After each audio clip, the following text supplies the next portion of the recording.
नोंथाङाबो हर गेजेरसिम उन्दुलाङालासिनो थायो नामा? नोंथाङाबो जोबोद खम बिबांनि उन्दुयो नामा? जुदि नोंथांना उन्दुनायाव जेंना नुजाथियोब्ला नैबे रादाबा नोंथांनि थाखाय।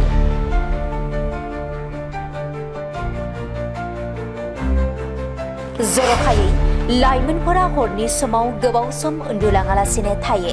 जाय लाइमोनफोरा हरनि समाव गोबाव सम उन्दुलाङालासिनो थायो, बै लाइमोनफोरा खैफोदजों मोगा-मोगि जानांनो हागौ।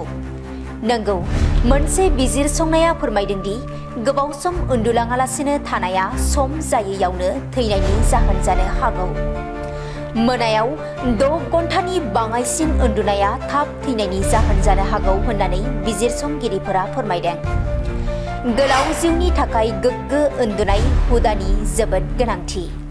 आथिखालाव लाइमोनफोरा हरनि समाव मबाइल नायनानै समखौ बारहोनायनि हुदा खालामनानै लाबाय, जायनि जाहोनाव आथिखालनि लाइमोनफोरा माखासे जेंनाजों मोगा-मोगि जानो गोनां जायो। मख'नो गोनांदि UK आरो इटालीनि सोलोंथाइगिरिफोरा मोनसे बिजिरसंनायनि गेजेरजों फोरमायदों दि 1.3 मिलियननि बांसिन सुबुंफोरा थोजासे उन्दुनाय गैयैनि जाहोनाव जिउ खहा जादों।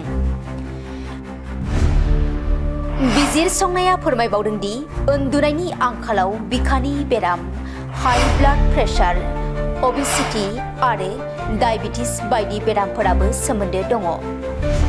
नंगौ, थोजासे उन्दुआब्ला देहायाव बिखानि बेराम, हाई ब्लाड प्रेसार, ओबेसिटी आरो डायबिटिस बायदि बेरामफोरनि जेंनाजोंबो भुगिनांनो हागौ।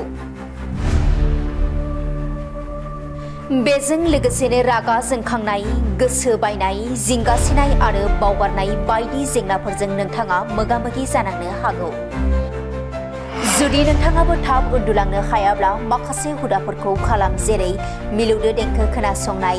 नोंथांनि मोखांनि मोदोम रोदाखौ 10 सेकेन्डनि थाखाय नारसिनना ला, बेनि उनाव गोलाव हां लानानै हगार। दसे समनि थाखाय ध्यान खालाम। मोजां गोसोखांथिफोरखौ गोसोखां। मोनसे गोजोन थासारिखौ सानखांनाया नोंथांनि गोसो आरो देहाखौ उन्दुनायनि थाखाय थियारि खालामो।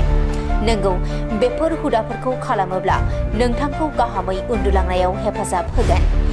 गुबुन फारसेथिं बिजिरसंगिरिफोरा फोरमायदों, जायफोरा हरसेयाव 9 घन्टानि बांसिन उन्दुयो बेबो थाब थैनायनि जाहोन जानो हागौ। नंगौ, बांद्राय उन्दुनायाबो नोंथांनि देहायाव खैफोद गोनां जानो हागौ होननानै बिजिरसंगिरिफोरा फोरमायदों। बेनिखायनो देहाखौ गोग्गो लाखिनो थाखाय जानाय लोंनायाव सांग्रां जानायजों लोगोसे उन्दुनाय समावबो सांग्रां जानाया जोबोद गोनां।